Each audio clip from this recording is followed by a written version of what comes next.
better way and to celebrate the 75 years of the Constitution. Yesterday, we started the first session with Justice Indra Banerjee, a former Judge, Supreme Court of India, on the preamble. Today, part 2 in that series, we are going ahead with fundamental duties, the value-based education. What is the relevance of education? How we can do better? And vis-a-vis when we examine under the perspectives of fundamental duties.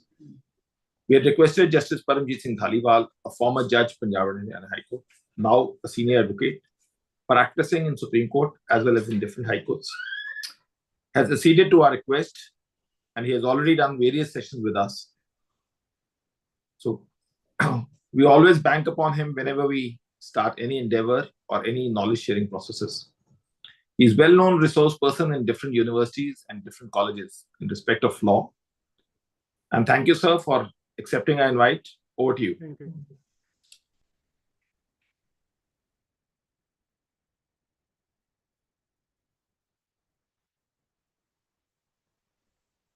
Hello.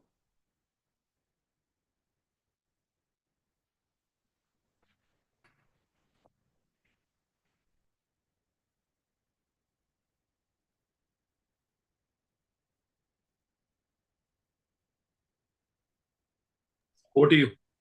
Okay. Good evening to all the viewers. I am thankful that Vikas off and on remembers me that I should say something on his platform.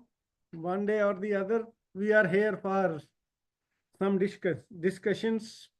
Today, he has assigned me a topic which is very fundamental, and it is also a fundamental duties and the value-based education and its significance.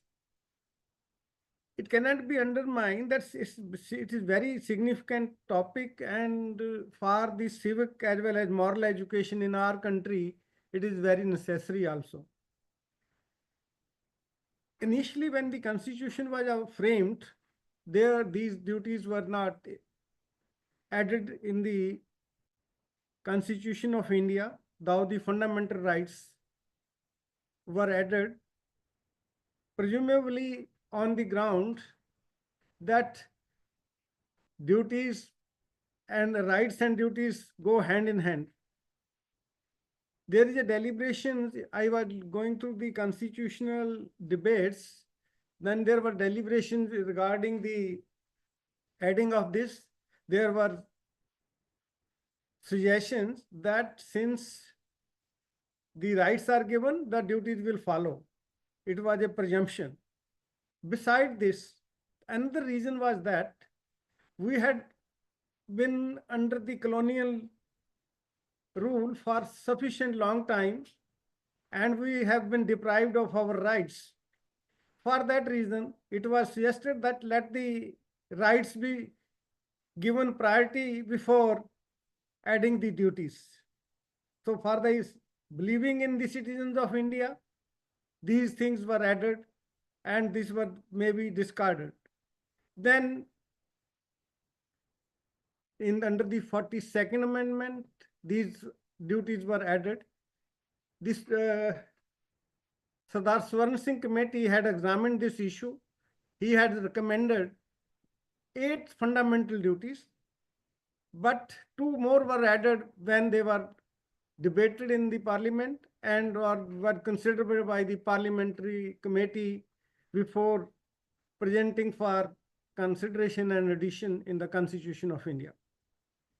And the 11th duty has been added in 2002.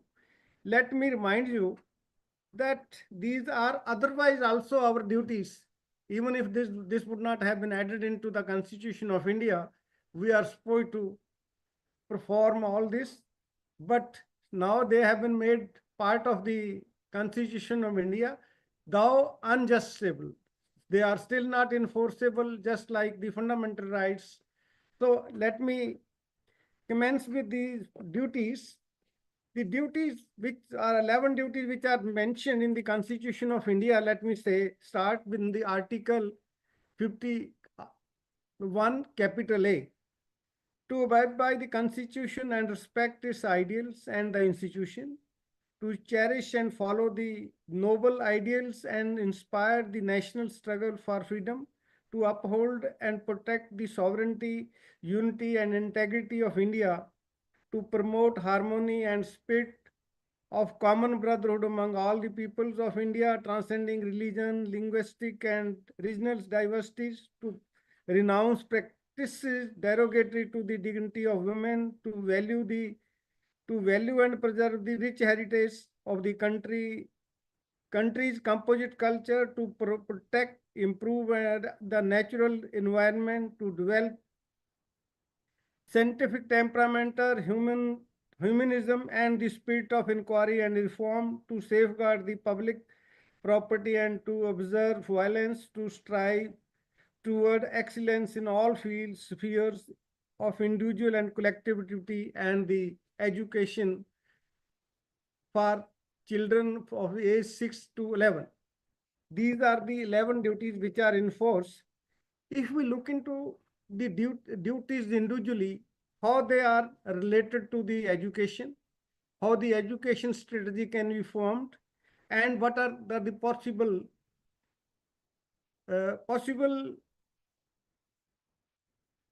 examples which we can foster this. One thing which while I was reading regarding this topic, I came across a study where the issue was awareness of the fundamental duties among the prospective teacher educators. I was astonished to learn that our teachers, the educators, are not aware of their duties also. The data which has been analyzed in this duty conducted by Mr. Rakshit, a University of Kalyani, reveals astonishing fact which I want to tell you, which every citizen must know.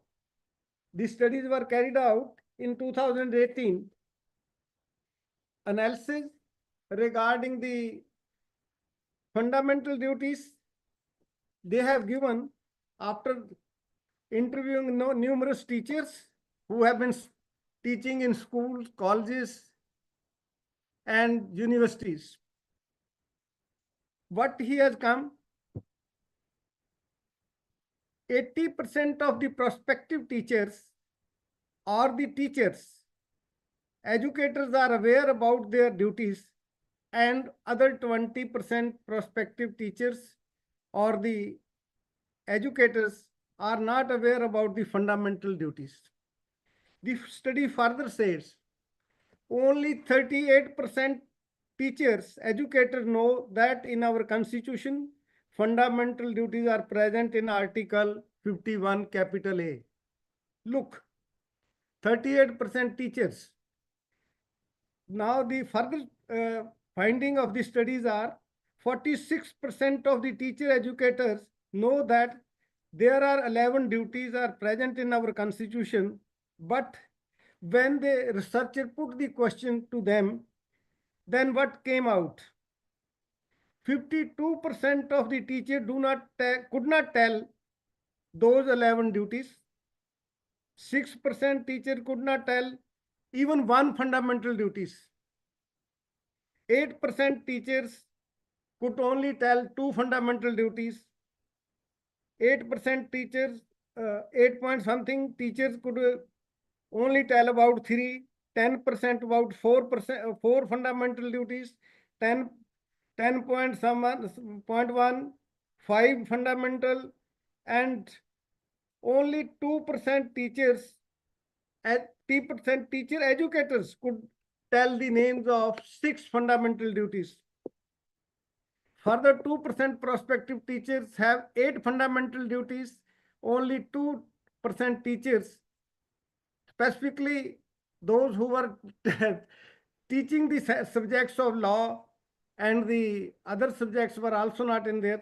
Maximum number of teachers could tell the exactly 9 fundamental duties, not all the 11 ones. Look at this.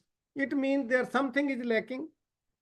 We need analysis whether the principles the values which are enshrined in the constitution are taught to the children of our country, and in this manner, how can we progress without making them aware of their duties?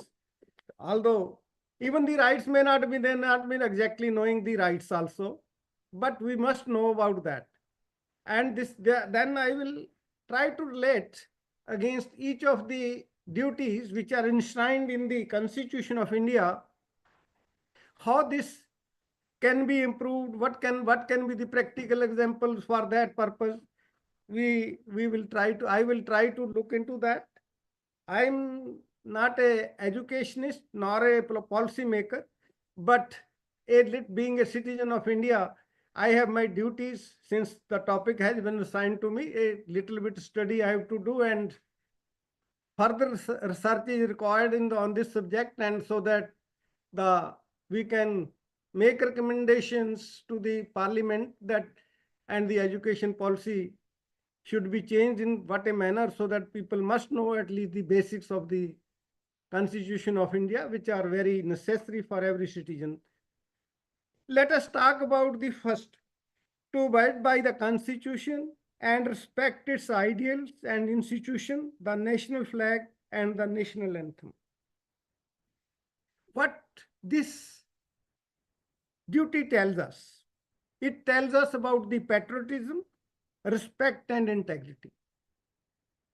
When now we can say we are there, some, I will not mention that, but sometimes they are lacking in all these respects: patriotism, respect, and integrity. So I am not blaming anyone, but the system which needs to be revamped, and some steps should be taken. What should be the education strategy in this regard, which I feel that there should be? We must incorporate activities in our educational curriculum that, like flag hosting, national anthem singing, and other things which are helpful in this regard, so that they may inspire the people to be the citizen of India, and the children who will be grown up later and will become good citizen, that this should be incorporated and they must be taught. The constitutional aware campaign should be launched in schools, colleges, and universities to instill pride in the nation's democratic ethos, so that people may know, the student may know. If the children will be knowing they are the future citizen and ultimately rulers and policymakers, they will help in this regard. So this is very important according to me. What are the minimum possible practical examples which can be taken care? When there must be a organization of debates and role of various activities on these different topics which are relating to patriotism, respect, and integrity of India, and the not only this, there should be efforts so that constitutional principles may be discussed at such forums, and the important democratic institution should also be taken care in these topics and debates. Then we come to cherish and follow the noble ideals that inspired the nation's struggle for freedom. This is a very important duty. Not only once we have become free from free country, but in future there are always some apprehension that something may happen. So these ideals are also required to be taken care. That we must taught the values which are very important, that is sacrifice, gratitude, and perseverance. These things should be taught to the citizens of India, the future, the students of India, and every citizen of India, so that they may become. For that, there should be not only schools, institutions of education, but in general public, these should be also, there should be efforts in that regard. The possible thing regarding this in colleges, universities, students, and public places.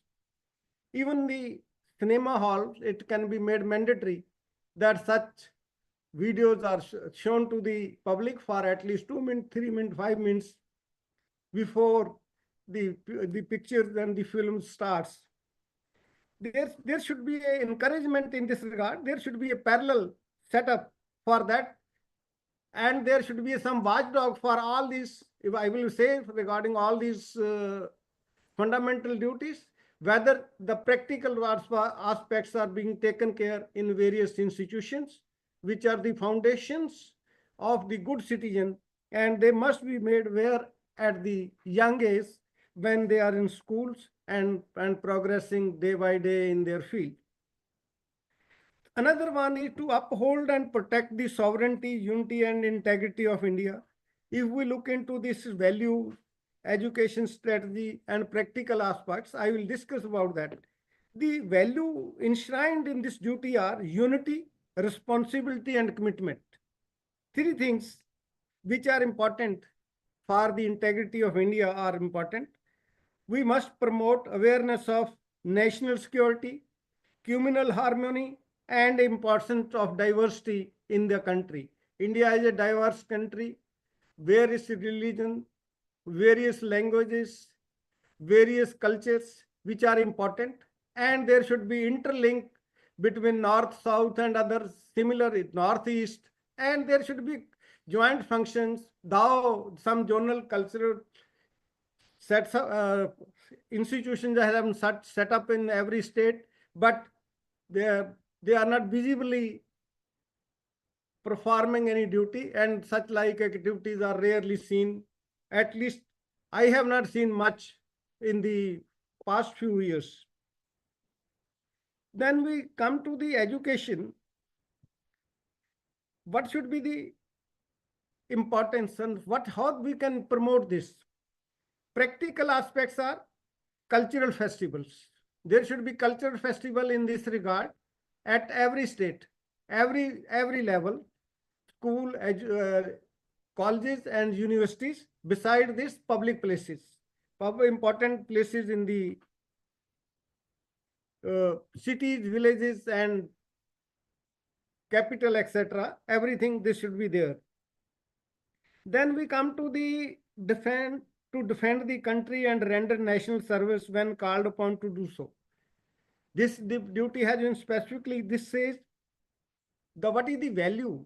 If we give in this in a few lines, then this comes to this courage, selfishness, and duty. We should our rights, then we perform our duties. Firstly duty, then rights we should claim. This should be the strategy. For that purpose, now there are institutions created, that is the NCC, NSS, disaster management, drills, volunteer services for civic needs, or the Red Cross functions. These are fundamental, which earlier were existing. In paper they are existing, but they needs to be given more stress and implemented at the ground levels in all the institutions and in general also. Then we come to defend the country and render nation service when we are called upon to do. This has become very important. As I have already said, courage, selfishness, and duty. Then we come to the promote harmony and the spirit of common brotherhood amongst all the peoples of India, transcending religious, linguistic, and regional diversity, to renounce the practices derogatory to the dignity of women. This value, this duty taught us tolerance, empathy, and gender equality. This is very important. Now, so far as women are concerned, they are, to my mind, they are getting their due share in accordance with law, and they are in equal presently, in rather exceeding in education and jobs. This is my presumption. So far judicial is concerned, 70% are girls who are the women who are occupying the offices. For that purpose, we must conduct gender sensitivity workshops, awareness campaigns about the culture and diversity. Not only this, we may have some stray incidents which are happening, but to avoid all those things, we must also make some efforts so that people may understand about this and be the good citizen, so that women may be respected in all respects, not only the a few which we are being given. Practicals can be interfaith dialogues, cultural exchange program between the various states and culture, and debates on the women rights. Specifically, now the another issue, as number of the women are involved in crimes also. From that aspect, and the women's right in prisons also comes into issue, which also needs to be debated and seen. And this increasing intoxications, NDPS cases, etc., and their involvement, both the men's and the women's, to some extent, and ultimately going to prisons. This issue is also very important. This can also be taken care with regard to the women's rights. To value and preserve the rich heritage of our composite cultures. What value taught us, what this duty teach us: cultural appreciation, pride, and inclusivity. It should be inclusive, not exclusive. We cannot prefer when we are a country. We must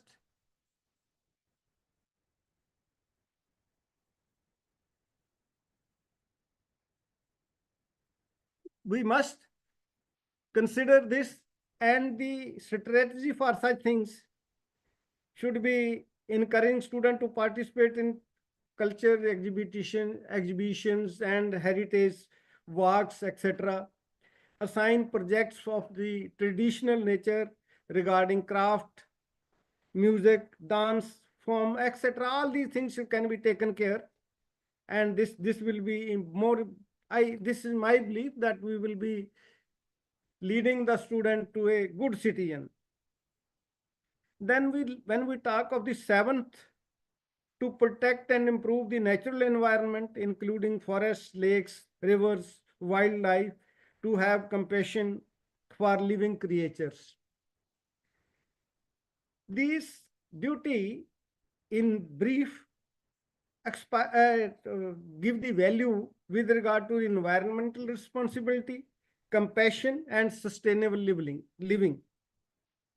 These should be incorporated in this educational curriculum. This should be continuous from school level, college and universities. Lesson regarding ecology, sustainability and diversity, biodiversity, conservation should be added into this educational curriculum, which is very important. So what can be done? School, colleges and universities can encourage their students that they organize tree plantation drives, cleanup campaigns, eco-friendly initiatives in schools, colleges and universities. Now, if we look into all this, we find that there is a violation, there is a stubble burning, there is a pollution in various the rivers and the other channels of water where industry is polluting it. Then thou under the environment law, polluter pays, the principle has been enshrined, and this duty becomes the duty of all the citizens, specifically the youngsters, that they must point out that this is happening in particular area. This environment, when we are saving our environment, ecology, and the many aspects we will be saved from health issues. We will be having many other important things which we can discuss individually or as an interaction section for session for that purpose. Then we come to the develop a scientific temper, humanism, and the spirit of inquiry and reform. This is the eighth duty enshrined. It gives us what it taught us is rationality, innovation, and open mindedness. Education strategy in this regard should be to encourage critical thinking and the problem solving through science fairs, debates, and innovation challenges. Practical aspects can be the student should explore, which is called in foreign countries as STEM, science, technology, engineering, and math. It should be encouraged, and the such like seminar should be organized so that people may progress, students may become innovative in this regard and focus on the application, ethical application of all these scientific, technological, engineering, and mechanical, mathematical aspects.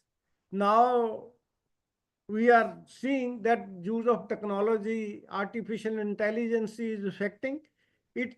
It should be in ethical rather than non-ethical. This aspect should be taught to the students. I was hearing, I was reading somewhere long back that when the people who were making the atom bombs, etc., when they realized that this how much this destruction they may cause, they say that this should be rarely used and should not be used. Similar situations can be with regard to the artificial intelligence. It should be only for ethical purposes. There should be some guidelines and some checks also with regard to the same. When we come to the ninth, that the safeguard public property and observe violence. This duty teach us civic responsibility, non-violence, and accountability.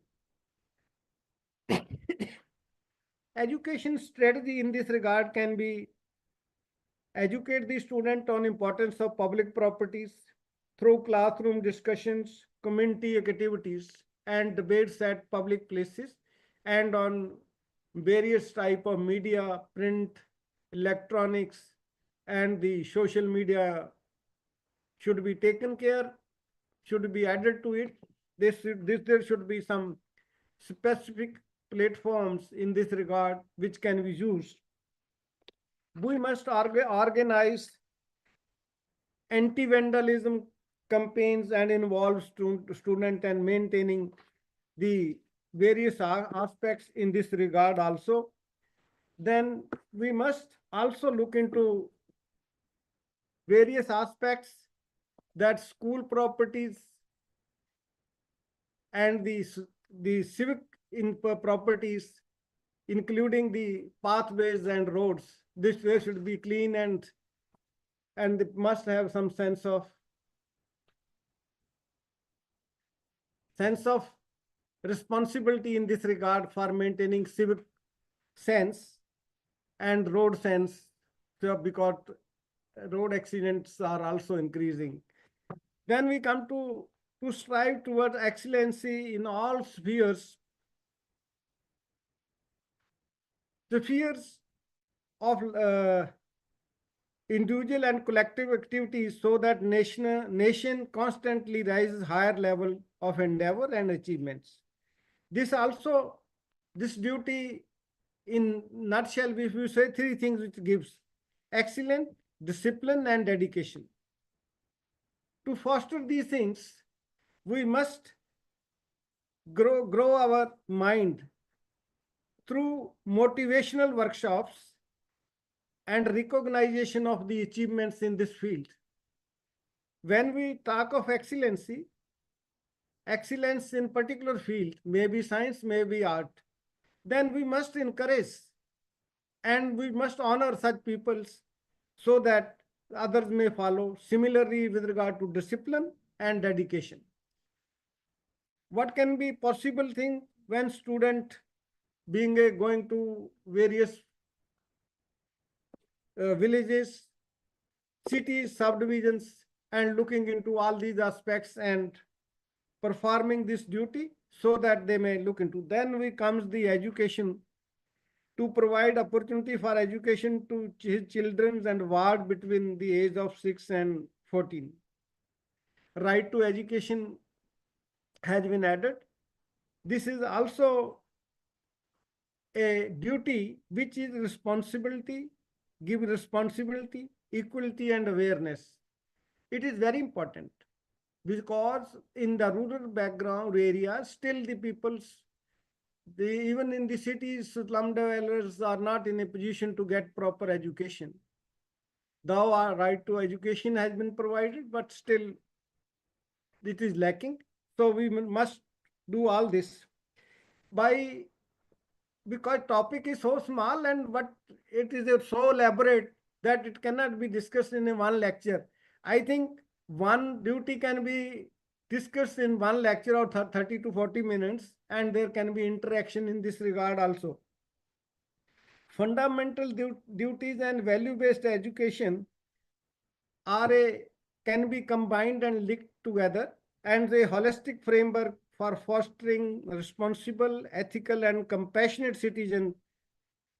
And it can be prepared for this, and they can be equipped in various manners, including by formation of the NGO for this purposes, specifically complying with the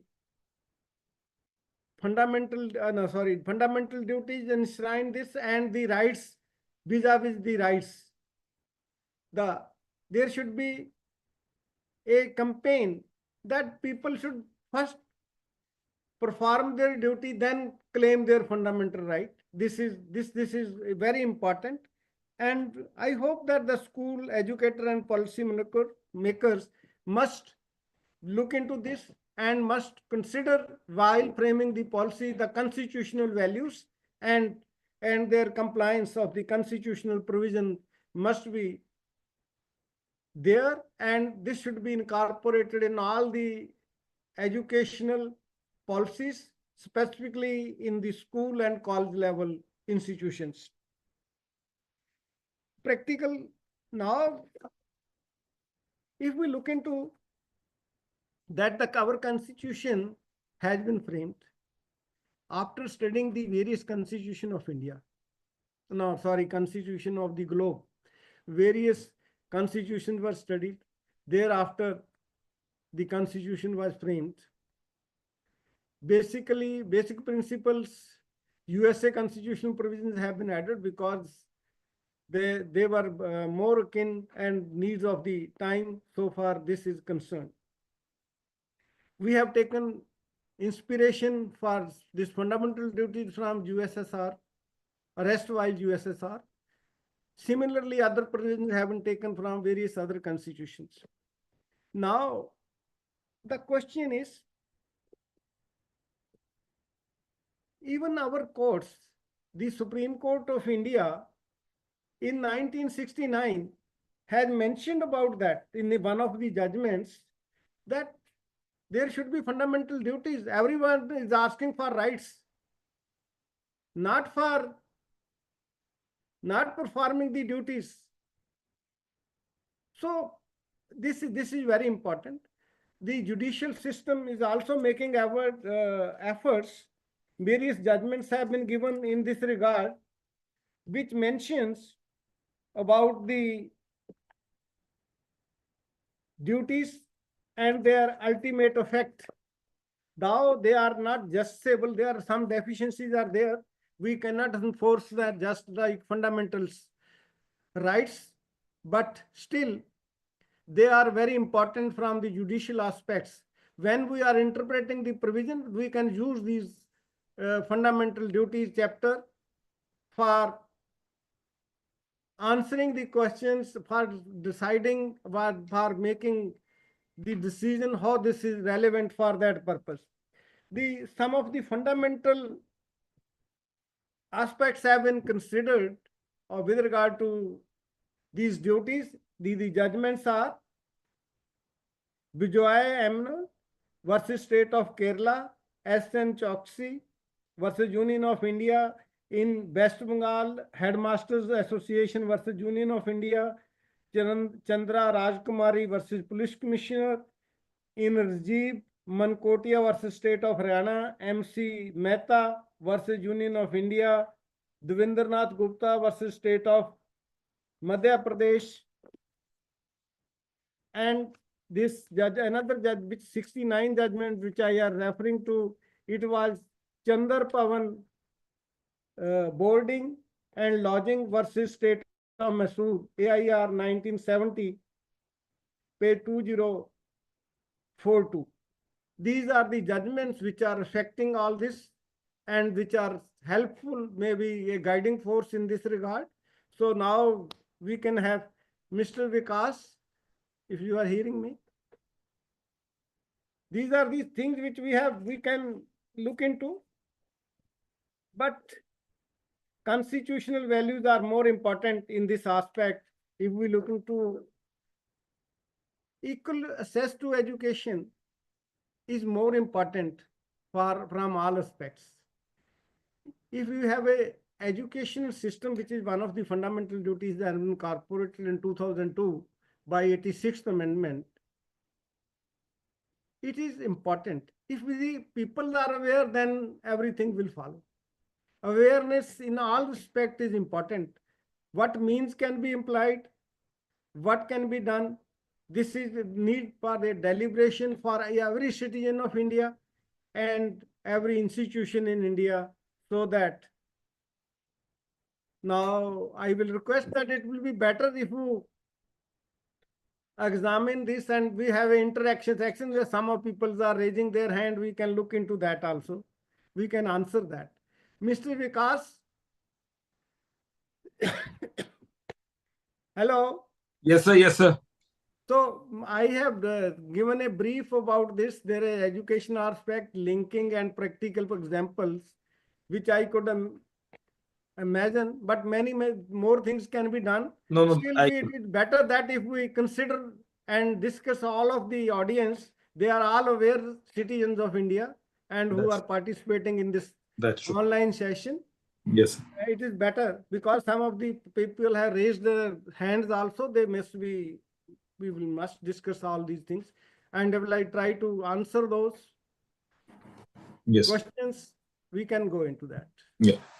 The way you have taken up the session and the interplay of everything, I think it has given food for thought to the audience who have watched us on the YouTube as well as on this.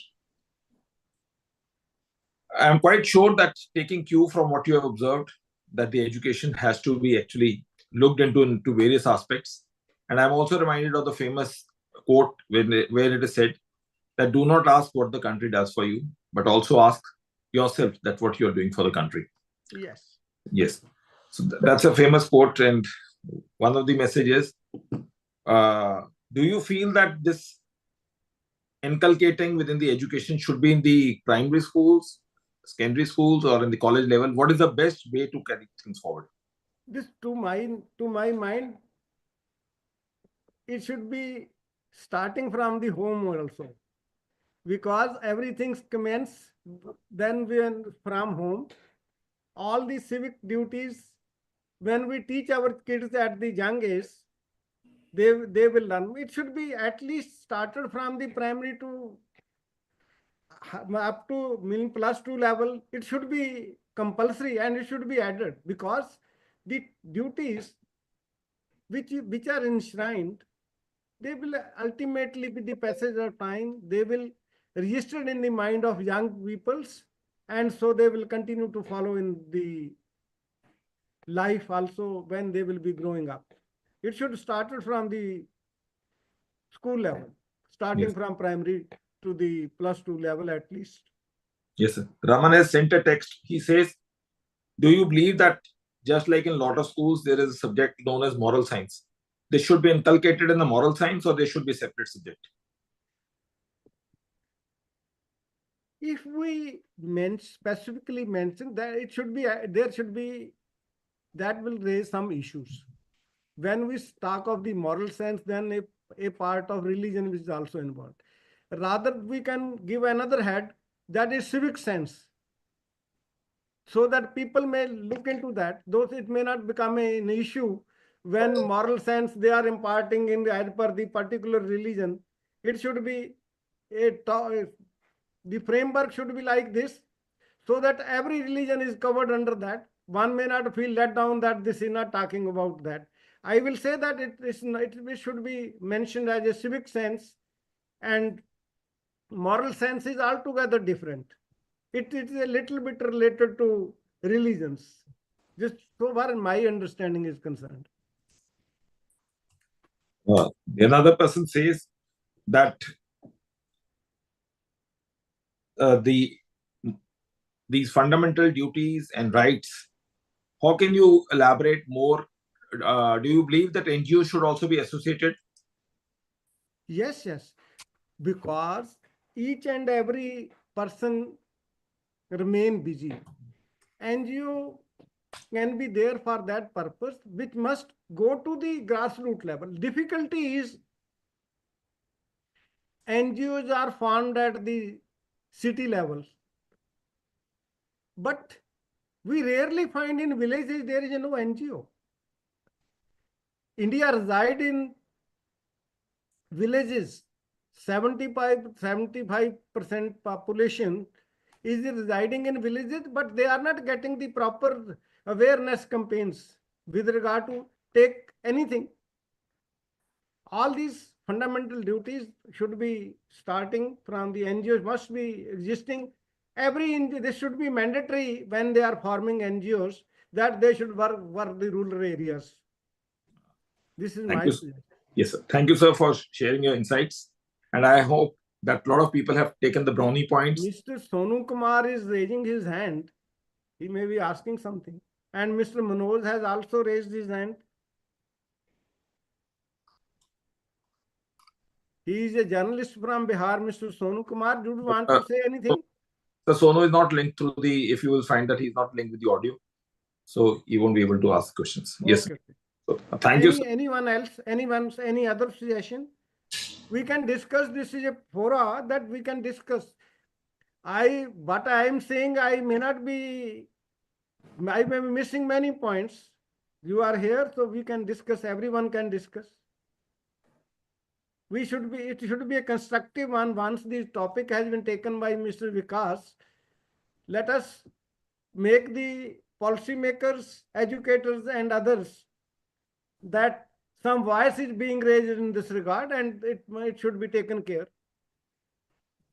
We can suggest some parliamentarians and the other legislature institutions, on the members of those institutions, that they must raise these issues and make some efforts for that also. Yes. I think you have explained it so beautifully that people have only taken the points, and whatever suggestions they can want, they can send it on our email address of Beyond Law CLC. We will put it across and see as how we can live in a better India and better world. Thank you, everyone. Stay safe, stay blessed. Namaskar. Namaskar.